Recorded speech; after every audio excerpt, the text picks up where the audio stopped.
Confuse थी कि अब मुझे क्या करना चाहिए। तो मुझे ये बात याद आ गई कि गुरुजी तो हर किसी को जवाब देते हैं। मैंने गुरुजी के सामने 4 पर्चियाँ अपने घर के मंदिर में रखी और मैंने गुरुजी से कहा कि गुरुजी हर किसी को जवाब देते हो, आज मुझे भी आपका जवाब चाहिए। गुरुजी मुझे बताइए आगे मुझे क्या करना चाहिए। संगत जी, उन 4 में से एक पर्ची हिलने लग गई। गुरुजी ने मुझे जवाब दिया कि मुझे आगे क्या करना चाहिए। कभी कभार हमें ऐसा लगता है कि सबको सब मिलता है, लेकिन हमें ही नहीं मिलता। कभी कभार हम जो चीज़ करना चाहते हैं वो हम नहीं कर पाते और फिर यूँ लगता है कि भगवान सुनता ही नहीं है। लेकिन हमें अपने भगवान पर यकीन रखना चाहिए, क्योंकि जहाँ हमारी सोच ख़त्म होती है वहाँ हमारे भगवान के हमारे लिए प्लान्स शुरू होते हैं। क्योंकि जब हमें हमारे भगवान देते हैं तो वो बेहतर नहीं बेहतरीन देते हैं। संगत जी, मैंने एक टेस्ट दिया और मुझे पूरा यकीन था कि मेरा उस टेस्ट सिलेक्शन हो ही जाएगा। जब उसका रिज़ल्ट आया तो मुझे पता चला कि बहुत कम नंबरों से सिलेक्शन होते होते रह गया। मैं बहुत उदास हुई, मेरा मूड बहुत ख़राब हुआ। मैंने गुरुजी से कह दिया कि गुरुजी सबकी सुनते हो, बस मेरी ही नहीं सुनते। उसके कुछ समय बाद मुझे महसूस हुआ, मुझे बहुत गिल्ट फील हुआ कि मैंने ऐसा क्यों कहा। ऐसे विचार मन में आने लगे कि गुरुजी नाराज़ हो जाएंगे, गुरुजी नाराज़ हो गए होंगे ऐसे सुन करके।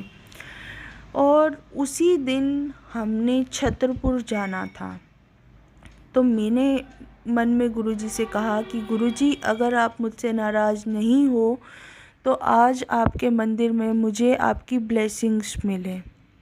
गुरुजी के आश्रम में गए, गुरुजी के दर्शन किए। दर्शन करके आए तो मेरी मम्मा ने मुझे कहा कि जाके स्वरूप घर से पॉकेट स्वरूप ले ले, तेरे पास नहीं है।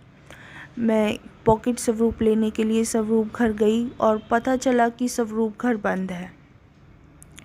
बहुत बुरा लगा और मैं उदास थी कि गुरुजी की ब्लेसिंग्स तो मिली ही नहीं।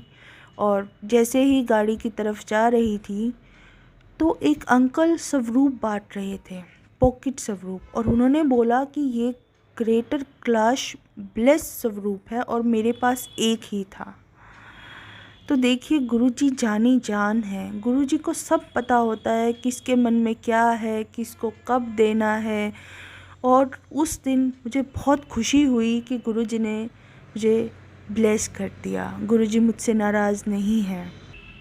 ये जो गुरुजी के हमें मैसेज मिलते हैं, इनमें हमें पता चलता है कि हमें क्या करना चाहिए, हमारे साथ में क्या होने वाला है। एक दिन ऐसे ही मुझे मैसेज आया कि चिंता मत कर, ऑपरेशन नहीं होने दूंगा। मैं वो मैसेज पढ़कर हैरान। मैंने कहा कि मेरा कौन सा ऑपरेशन होना है, मेरे पास ये मैसेज क्यों आया है। और उस दिन मेरे मम्मी पापा कहीं बाहर गए हुए थे और मेरी मम्मी को डॉक्टर ने बोल रखा था कि अगर वो गलती से स्लिप भी हो गई तो भी फ्रैक्चर हो जाएगा। तो उस दिन बाहर गए हुए थे। अगले दिन सुबह की बात है, शाम को मेरे पास मैसेज आया था। तो सुबह सुबह मम्मी का पैर स्लिप हो गया और गुरुजी का बहुत बहुत शुक्राना है कि गुरुजी ने मम्मी को फ्रैक्चर होने से या फिर हॉस्पिटल पहुंचाने वाली नौबत आने से बचा लिया। गुरुजी तो अपने भक्तों को हाथ दे कर के बचा लेते हैं। वो कहते हैं ना, जिसका साहिब टाढ़ा होए उसनु मार सके ना कोई। संगत जी, एक और इंसिडेंट आपको बताती हूँ। मैं अपने रूम में सोया करती हूँ और मेरे ही रूम में गुरुजी का मंदिर भी है। और एक दिन मैं अपने पेरेंट्स के साथ सो रही थी और सुबह 3:30 बजे का आसपास का टाइम था कि मुझे उनके साथ नींद नहीं आ रही थी, तो मैं अपने रूम में आ गई। तो जैसे ही मैं बेड पर आई और मैं सोने लगी, मैं उस वक्त ना तो सो रही थी ना जाग रही थी। एक बहुत अच्छी सी खुशबू, जिसको कि शब्दों में बताना मुश्किल है, इतनी अच्छी खुशबू, इतना अच्छा एहसास मुझे उस दिन हुआ कि मानो गुरुजी मेरे साथ खड़े हैं। और मैं बोलने लगी, गुरुजी आ गए, गुरुजी आ गए। लेकिन उनका तेज ऐसा कि मैं अपनी आँख ही नहीं खोल पाई, मैं उन्हें देख ही नहीं पाई, पर मैं उन्हें बहुत अच्छे से महसूस कर पाई कि मेरे साथ गुरु